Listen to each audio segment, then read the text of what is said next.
Khona apho njani? Ndiyaphila sithando sam unjani? Ndiyaphila aziba njani ntweni yintoni le uyenza apha? Kaloku mntu wam eli lilifa lam endalishiyo ngutata. Ngoko ngalo lonke ixesha kumele ndichithe ixesha nalo nanjengamanxa bekhona benza uchitha ixesha nalo. So kumele ndihlale ndiyiklina eziba nawo umbona phaya. Leke ndihlale ndimklina ngalo lonke ixesha akwapho ndingaya khona xa ndingakhange ndibe kanti ndisehamba. Andisavuyi ingase ndibe yiyo le into ngoba ingathi uyithanda kakhulu kunam. Nakhe sithando sam John. Lo ngumsebenzi olilungelo lam. Into ethetha ukuthi ngumsebenzi wengalo yasekunene.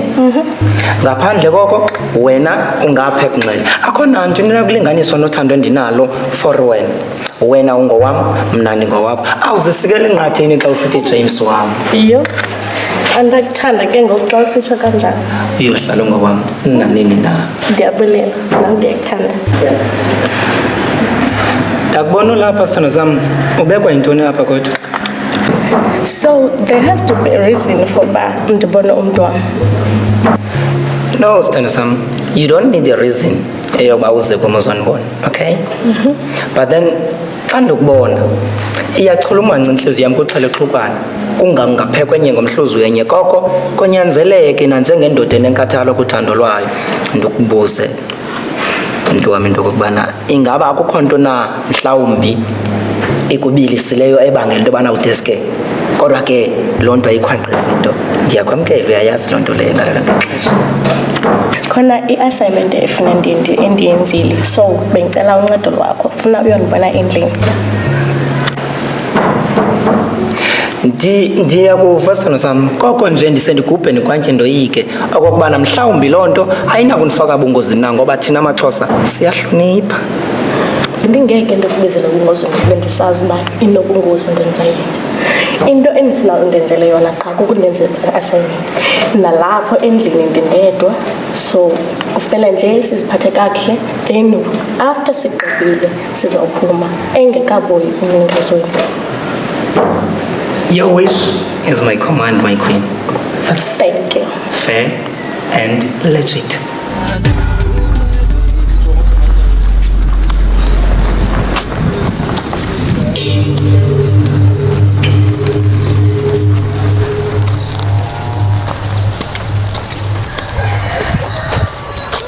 Mashita ungathi ungamshita lo asanda lo iyo la ngaka le Nginomona ngothathe wayo manje iyo le ngivima kanjalo mntana ndiyatsho ndiyayibona iyo la ngaka le ufuna indunga ayifuna intona yakasolo sisamle mayizami sondela yeke kuya kanye so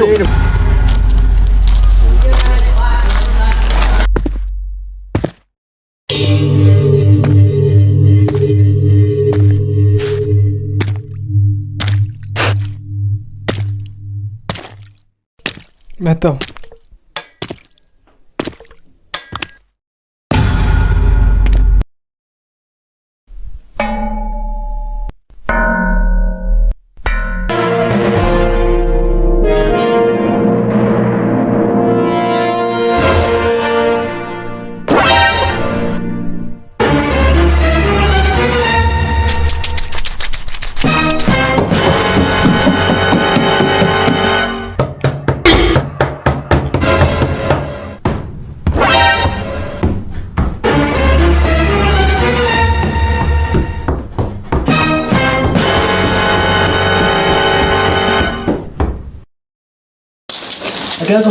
Yo, lazo manje. Kwa phethu mana yikho le bekhala le. Sibalekile soyifisa. Yebo, very fresh jonga indaba kayikhona.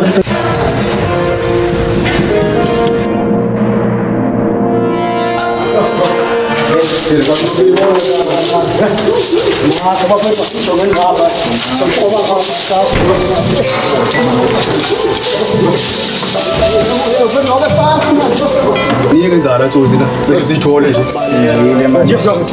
Yokho lizakwenziwa Ngene soze sayithola ngifuna ngitonga le.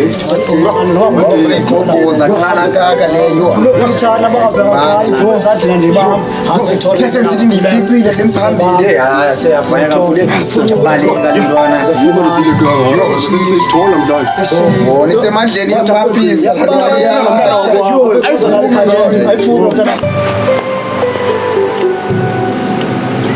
So we're here now. And should we start doing the assignment right now or we'll do it later?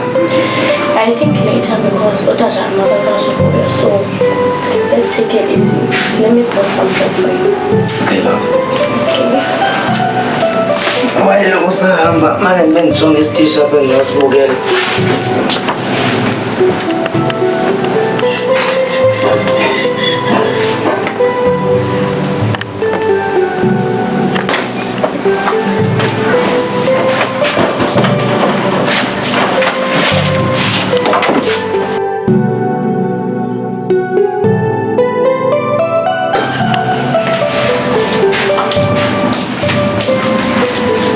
Jim, that's so weird. Princess ngibona lo.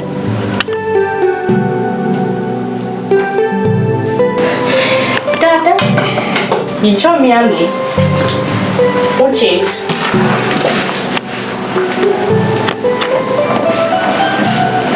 Molweni ndoda.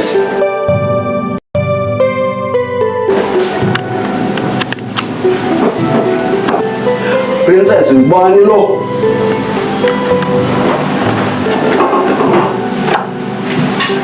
Molweni ndoda.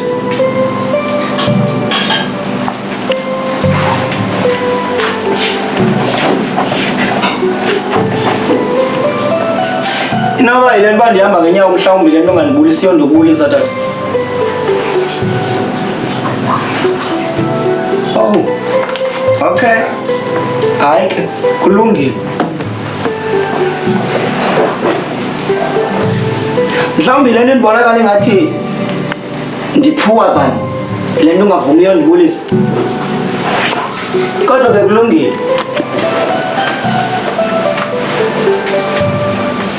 When you are richer or rich, mna ndibonakala ndiphuwa, but with the love that I have and nobutyebi bakho, ngubani or rich more than omnye kum nawe ngothando endinalo ngezinto wena onazo. Ndalibunga ngandiphendula uba ndibuliswa kanye kuba ndihamba ngenyawo. No, ndisazoba right, but it's just a matter of time. You will see, I promise. Kumnyango. Phuma.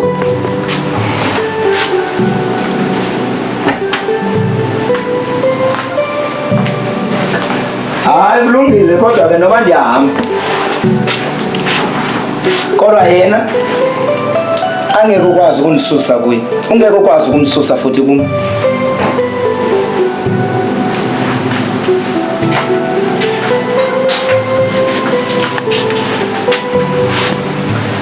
Uyazi? Ndiyahamba ngoku. Kodwa njengoba undibona ngingasihlangu. Xa uphinda undibona uzandibona ndinaso. Njengoba undibona ngathi andikho capable for your daughter. But I can tell you, I am. And I will do whatever it takes to make sure that you believe and see that I am the right person for your daughter.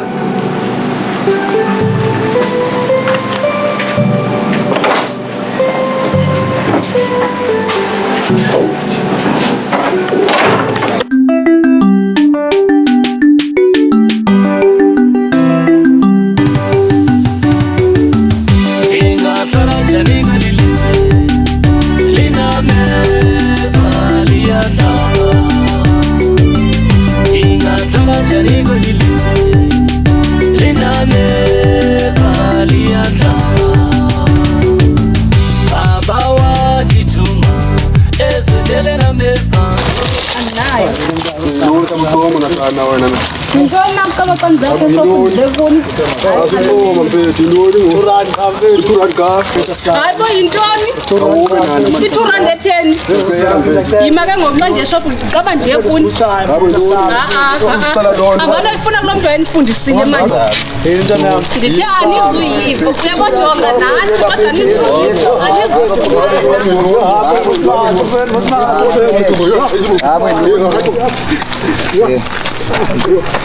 Yeah. Hayi andibazi wethu aba bandicela i2 rand andiyanoba xa ndiye phaa ishop iceba ndiye kubo. Ngafika ukuba ndilayini fike ndihlala naye yabona futhi. Hamba serious. Akukho mfike ndithela kubo. Loo nto ndiyaqala nokubola ke. Ake xa sengabuqala nondibona futhi kwalese ndiyakudela kuba ngwini xela yona. Yamkela. Nakho wena ndizoyamkela. Hayi ufethu uthoko ngekhame kanindweni. Yazi fethu lewe yakho. Befika nandika. Kwagqibela ninkokwenu ukhalisinaimisi. Andiyanoba intoni leyo. Yabuza kaloku kwagqibela nini bakho umncwabo. Ima. Khakuthetha unganibambanga.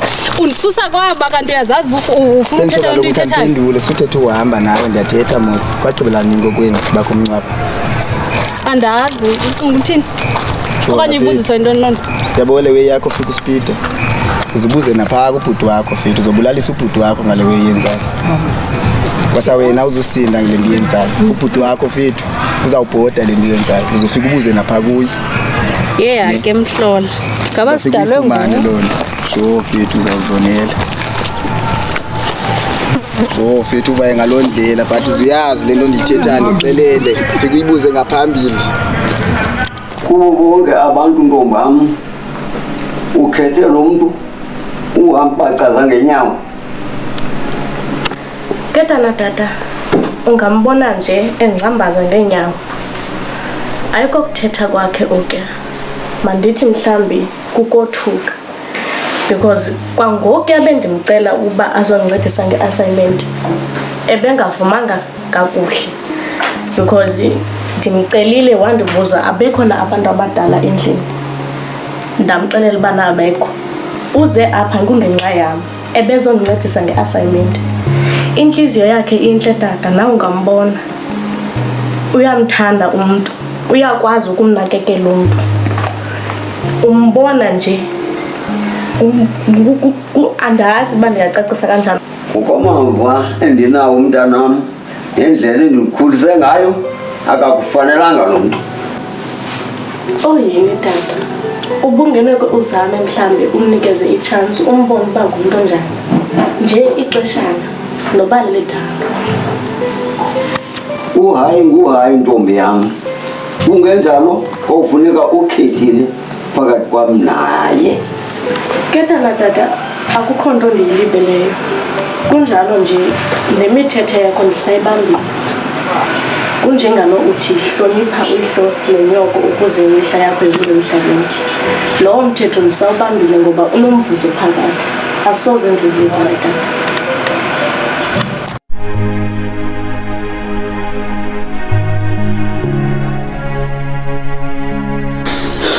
Awufethu vela phela ngexesha na. Oko la ndibhiza bandiyakhangela kwa lawe la ndaqofika kwisiki andisiboni tu whisky. Uvela Ndisuka shop ke tata bendincama zakhawuleze ndibuye ndahamba naso isikhiya. Kudala uhlela Dr. Ngela lo yini ndijilo nodino la. Oko ngixele ndibaleka lawe yo. Azinizekele jonga phuma ngoza ngokuba bendini. Phuma ndihamba xa ndihamba lawe ndithatha nje ifoni yam kakuhle. Ngabanje dayifo. Hayibo uthini nangoku? Bobana babebekuleqa. Andibazi tu kanye bendileqa mfethu andibazi yo. Yima ngabantu abanjani akuthetha ngabo? Kanti bebenxibe ntoni? Ngamajita nje i4 benxibe izikipa ezimhlophe nakhona nje benxibe ivest manje leqile ngamajita. Yima izikipa ezimhlophe? Yo ndicuma ndiyabazi. Hayibo bazi kanjani bathi bethini ngoba leqa? Ndingayenza njani nto uba ndithuma abantu bamabaze ubhuti wam bazomlimaza okanye bazi kanjani? Ingathi ndiyakhumbula ke ngoxa uthetha ngoba banxibe izikipa ezimhlophe. Hayi mani. Bethumele nguba wawazi? Nabe bangathunyanga ndingayenza njani into yoba ndithuma abantu bamabeze kubhuti wam bazomlimaza? Anyameze ngixaki bayo. Qha ke ndiyivile into beyithetha omnye wathi ekhaya ekugqibeleni uba khona isingcwabo igqibele umkhala lantsimbi yesinayimesi. Yho wathi ndaba confused. Okanye bexela uba uza kulimaza xa ningamvumi okanye khoze bendifuna. Oh, hayi ngikuchuze leso sami, hayi ngikuchuze. Kaloku ngeke ndikwazi uba ndiphile ndingaphuma apha endlini. Ndikhulele apha mosini. Xa ngokuziba nendawo engazihambi ngenxa yakho, hayi ngikuchuze. Uba wena uyabavuma okanye ndiyafa, ngikuchuze. Ndichuze? Ewe. Ke ngoku ufuna uba mna ndivuma umntu endingamfuniyo? Kowu ibe ngibhudife. Kungcono loo nto. Hayi suka ngamaphara lawa yena ngeke ndibavume mna shem. Hayi ke. Hayi ke ngoku. Hayi bona uba mawuthini ngeke hayi mna So uzamntu bangaphuma apha endlini hlala endlini nawo oko. Yho inzima le mithi manyenzi. Hayi ke bavume. Noba ngingaphumi apha endlini. Okay. I think there must be a way out. Hayi nomntase yabo levele phezele cha bezame abantu abadala noba bayithuna noba bathathe bo sibomba sibuza kuba sithini mosina sisibancifo le nto bo sibuze kuba xa into ikanje kuye kwenziwe kanjani. Oh, hayi mhlawumbi uthole namhlanje ngabantu bangosisa bayi-2 sibuze kubo mhlawumbe singancedakala. Amahla ndibizile so that you can have a look at the video endisandoyenza ngoku. Awufuna uyibona? Awungandibonisa. Okay. Ayikudanga, let me just visit it and you see. I hope you will like it.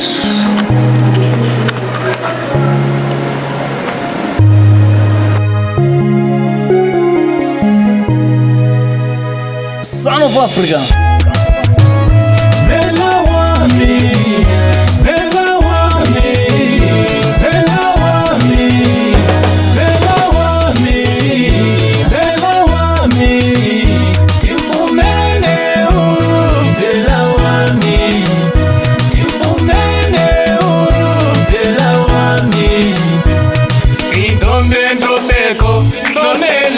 Tembeko intombe nyamezelo inyameko nenyaniso intombe nomonde nzondelelo nenkuthalo andithethi ngenkathalo andithethi ngothando andithethi ngentlonipho andithethi ngothando ndizokuthanda bela siye endaweni ethile ndizokuthanda bela siye endaweni ethile. The type of a lady I wanna take to my home. She is a pillar, she makes me smile. Antikwazi nokulala, ngoba ndiyamkhumbula. Antikwazi nokuthini, ngoba ndiyamkhumbula. Oh yeah, oh yeah, Bella. Oh yeah, oh yeah, love it.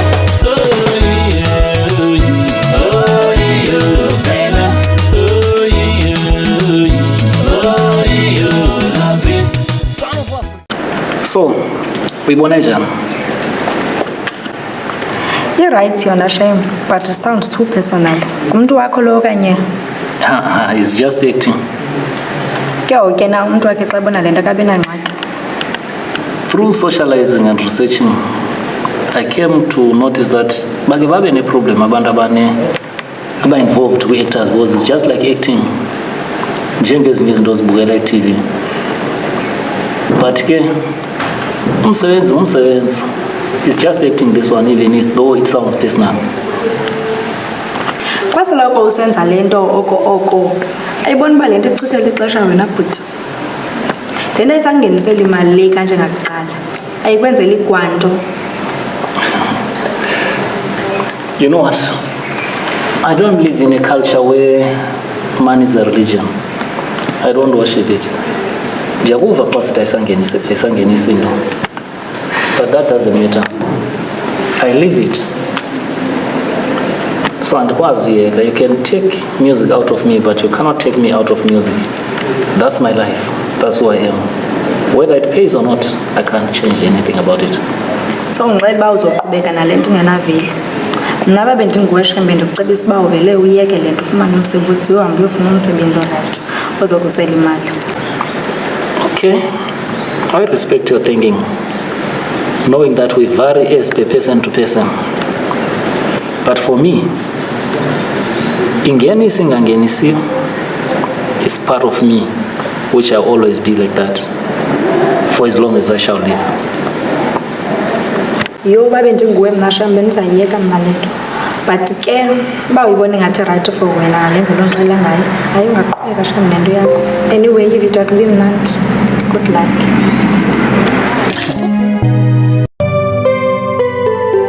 Hayi wena malume, ungibona nje ndifika apha, sinengxaki mna. Yazi namhlanje ke nathi kandiphuma ndizihambela nje, ndizicofela nje ifowuni yam kakuhle akho nditheni. Vumbu, iintwana eziyi-4 zinxibe into ezimhlophe, zinleqe. All to found out zinleqela into bazifuna usister wam. Sister wam lo kuthiwa akade azivume. Simfuna nje usister wam akade azivume, zithi ke ngoku usister makakhethe uba mna ndiyaphila okanye yena uyazivuma. So into ibinzise apha ke ndithi nosister wam athi sister manizame ulwazi. Into ibinzise apha kubuza uba singayithini tata into kayibuhlungu kanje. It sounds very serious. Kaloku mtshana okokuqala zintwana zaziyo nento okwenza nazo. Hayi ngathi izo ntwana zaziyo wena malume. Zintwana nje ezimkhalelayo nje kube zimbona aphelana. Kaloku mtshana eli lizwe linemithetho ekhusela lonke uluntu. Ummi waseMzantsi Afrika unamalungelo. Okokuqala thina ndlu imnyama singabantu beculture. Inkcubeko yethu ke yahlukahlukene. Kwezi zizwe siphantsi kwazo kuye kuhlukane ngokwezikumkani. Ufumanisa into ukuthi abathembu banenkcubeko yabo engagilaniyo nabamampondo. Kodwa izinkcubeko zifika zidibane phakathi ngoba uyubonakala into yoba ubuntu bona yiyona ntsika yabo nenhlonipho. Ngoba into esiyisebenzisa kakhulu yingqeqesho ebantwaneni bethu. Irrespective kuba ke sipractice amasiko, sixhela ibhoko, omnye axhela igusha. But le nto uzanayo it sounds very strange kwindlu emnyama. Uva ndibuza nje into okokuba uyabazi na. Kukhangeleka ingathi bemthreatenisha. Yabona kukhona le mithetho ngokuye gender based violence yebo. Yeah, it's a kind of a violence le bayenza kumntwana. Ndikhalela ke into okokuba singayihandlisha ngendlela ezimbili. Ngeculture yethu aba bantwana masibafumane, sifumane abazali babo. Sisawugqiba ufumana abazali babantwana, sibabizele enkundleni yethu yesintu, sive into yoba isintsusa mabandla yale nto yintoni na. Yes, nangona sonakalelwe, thina sisonakalelwe ngokuhlukumezeka nje ngokomoya, kodwa ndiva usithi baye bambamba bambetha benza okuthile, kodwa kwangola hlobo luhlobo lohlukumezeka olulenzekileyo. Okulandelayo ke mtshana sinomthetho kweli lizwe. Sinawo amapolisa oMzantsi Afrika. Sinabo oomantyi. Oomantyi ke ngabantu abahleli phaya eziofisini. Kuhamba iprocess yokumangala emapoliseni, uvula ityala logrogriso. Xa uvula ityala ke mtshana funeka ubungqina. Uqiniseke into yoba le nto uyoyikhalazela emapoliseni nobungqina ngayo. Unabantu abayibonileyo senzo senzeka. Kodwa ke noba unawo amangqina ithethi ukuthi ungasisisulu sokuziyeka. Hayi wena lume, amangqina angakhona amangqina. Kodwa le yamapolisa yona into yona uba umuntu wabanjwe namhlanje umbone ngomso seyilapha. Noma ke usejele ke kuyafana. Nangoku phaya ejele nobungozi bakhe gqitha obuninzi. Kukho into eba yingozi, ulwazi oluncinci. Ngenxa yolwazi oluncinci ungangayenzi into kube i-fear of the unknown. Aba bantu uthetha ngabo babanjwa namhlanje bakhutshwe ngomso. Amapolisa wona waqhwabele izandla kuba umsebenzi wawo awenzile. Ulivulile ityala, alandelela ambamba lama. Ukhululwa ke ngokuphanga umtshutshisi nomantyi. Isizathu soba kube njalo bubungqina obungekho tangible.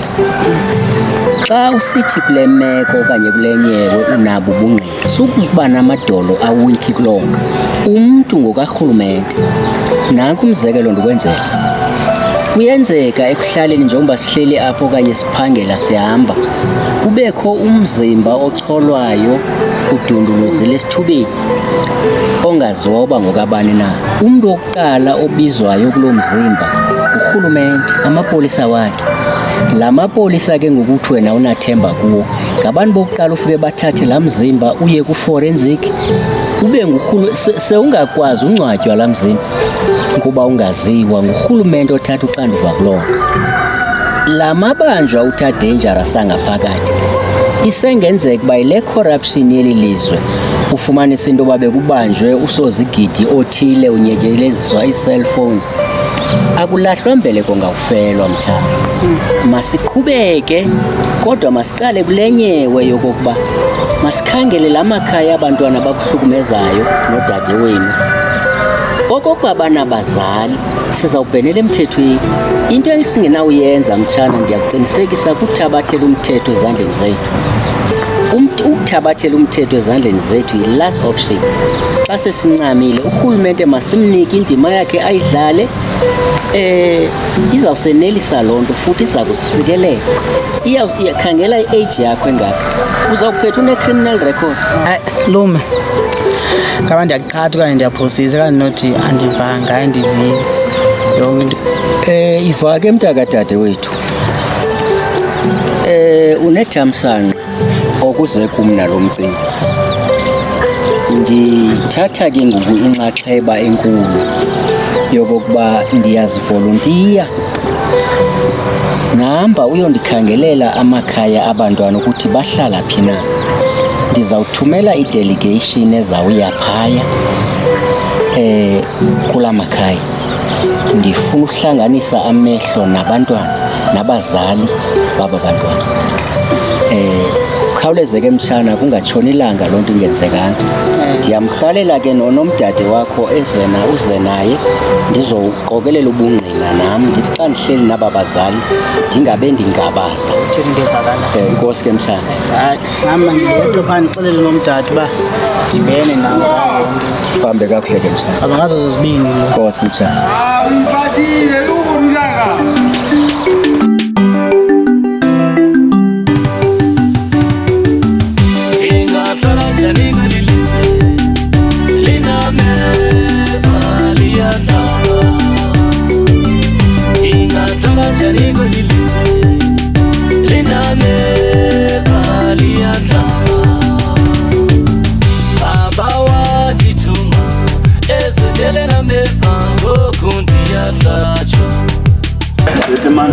Apha ndibona ayandakwenzeke ntoni mfomane, ndakubona ubhizi nekiliva ekuseni apha kutheni?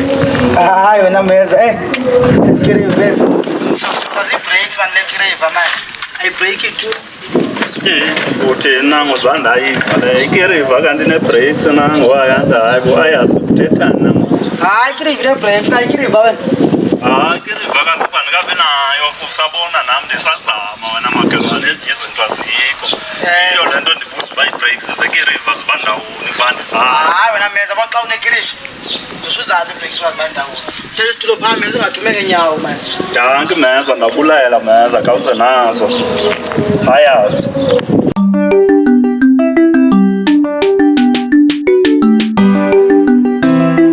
Ayazi mandibulele bamba ngazo zozibini.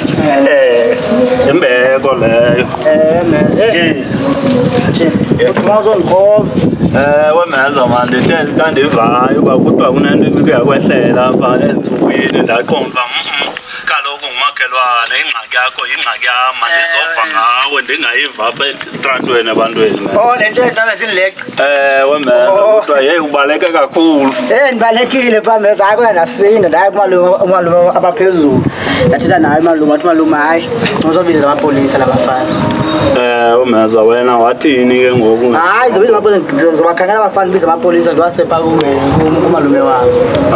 Eyibe meza ndiyakuva le nto uyithethayo nomalume wakho kodwa yeyi eentwana zirongo kakhulu. eboneza ubuzibona wena ziphelelanga pha zinabaphathi ziphethwe amatsha lo uyibona intwana encane kukho iibhosi zazo kwamapolisa aphantsi kwalaa mbutho ayaripotela uthi yomangala fowunela uba bekufika ubani apha inxile ke ngoku ikheyisi. Kodwa ke xa uthetha kanje meza mos ngumntu obaziyo abantu balapha mna ndiyafika mos apha ngobaziyo abantu balapha andinamntu nhlanantlanje nesister yam ngobaziyo abafana xa uleqela usisi wakho qha bathi wenzele usisi wakho kumfuna wena meza kumfuna yondithini kumfuna ngoku meza wena ucebise wathini pha kusisi wakho ke ngoxa kunje uthi iplani makenze kanjani khaside sicebisane ke ngento egqibeleleyo okanye epheleleyo wena meza size nje qhaba masekumalume since thina sibancinci ne asizukwazi uba izinto sizigqibele ngokwethu ekhona umalume omdala sibuze kuyo uba singathini then yanguye lo uvela into yamapolisa. Kodwa bendibona mna uba bekufanele uba sifike pha kumalume akho sike sithethe naye mhlawumbi ingakhona isolution kule nto.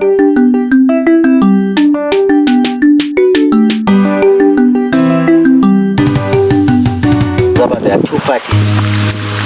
It's yourself and your sister. So I've asked you ndoba uye phaya uyokhangela amakhaya waba bantwana. Ngoko ndandide ndatsho kuwe into yokuba kukho i-delegation endiza kuyikhupha ihandlishe le matter ngobucritical bayo. Ngoku andi-understand okanye andikuva kakuhle xa usithi uye kumeza approach ummeza as if ngoku wena uyokhangela i-opinion yomnye umntu. Khawucacise into yoba yintoni etshintshe ingqondo yakho because usekum wawubeka umcimbi ndawumamela ndaza ne-remedy yawo ke ngoku because sikwi-remedy yonyanga lo mcimbi kodwa in order to use i-remedy funeka sifumane amakhaya babantwana. Xa ndithetha nge-delegation mhlawumbi awukhange u-understand i-delegation is a group of people, the wise people okanye abantu aba-capable endiza kubasebenzisa into yokokuba baxoxe lo mcimbi. Ndikuvile uba uthi mandikhangele amakhaya abantwana xa ngxaki ndithe ndisabakhangela amakhaya abantwana ndibandibuzisa mos ebantwini ngoba andiwazi amakhaya wabo.